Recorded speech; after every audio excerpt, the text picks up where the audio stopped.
देखिए, ये पूरे जो बिहार का जो चुनाव चला है, जिसमें पहले चरण के जो मतदान हो चुका है और आज कल जो है दूसरे चरण का भी जो प्रचार है उसका भी अंतिम तिथि है। और इस पूरे कालखंड में बिहार की जनता ने देखा है कि किस प्रकार से जो लोकतंत्र को नीलाम किया गया है भारतीय जनता पार्टी के माध्यम से, फिर किस प्रकार से दिल्ली हरियाणा में बैठे हुए लोगों को भारतीय जनता पार्टी दिल्ली वो बिहार के चुनाव में आके वोट डलवा जाती है। फिर चाहे वो बात आप राकेश सिन्हा जी की कर लीजिए या फिर आप बात कर लीजिए बीजेपी दिल्ली के पूर्वांचल मोर्चा के अध्यक्ष संतोष ओझा जी की। वो दिल्ली में भी वोट डालते हैं और वो बिहार चुनाव में भी आके वोट डाल रहे हैं। बिहार की जनता ने देखा है कि किस प्रकार से प्रधानमंत्री मोदी जी गुजरात में जाके फैक्ट्री के ऊपर चुनाव लड़ते हैं, महाराष्ट्र में जाके जो है मेट्रो के नाम पर चुनाव लड़ते हैं, लेकिन बिहार में आके कट्टा बंदूक पे आके जो है हर भाषण में, हर रैली के हर भाषण में आप कट्टा बंदूक का ही अगर जिक्र करते हैं। बिहार की जनता ने ये देखा है, बिहार की जनता ने देखा कि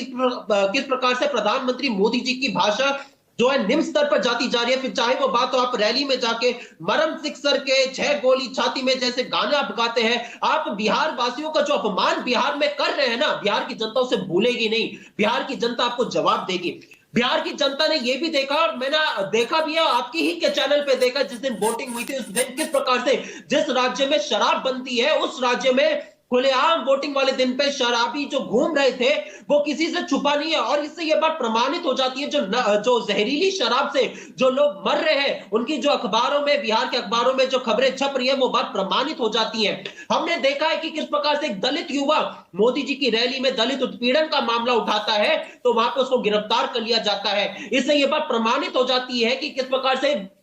हो रहे अपराध में जो दूसरे नंबर का राज्य है वहां पे जो हकीकत है दलितों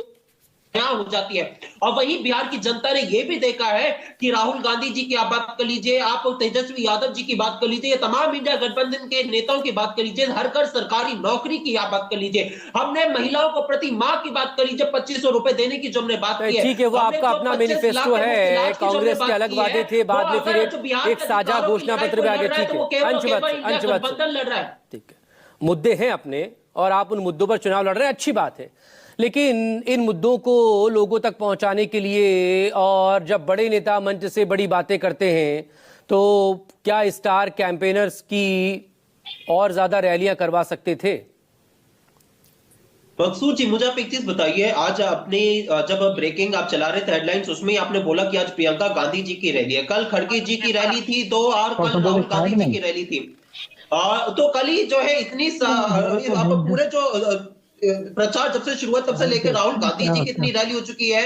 जो है प्रियंका गांधी जी की रैली हो चुकी है, खड़गे जी की 2 दिन रैली हो चुकी है, क्योंकि उनकी उम्र थोड़ी है इस वजह से। तो इस वजह से तो हमारे सारे नेता जा रहे हैं और यही आप इनको बात नहीं कर सकते। इमरान प्रतापगढ़ी जी की इतनी सारी रैली हो चुकी है जिसमें वो सीपीआईएम के लिए, हाँ, तो सीमांचल और बाकी जगहों पर कितना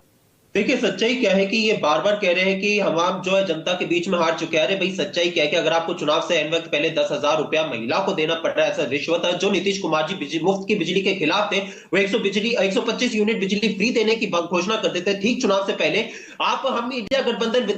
विद व्यवस्था जो पेंशन है उसको बढ़ाने की बात करते हैं, वही नीतीश कुमार जी भी बढ़ा देते हैं। तो हमारी सारी योजनाओं को आप कॉपी पेस्ट कर लेते हैं, तो आप यहाँ पे जमीन पे आ चुके हैं, आपको जो है बाहर सब वोटरों को बुलाना पड़ रहा है। कॉपीराइट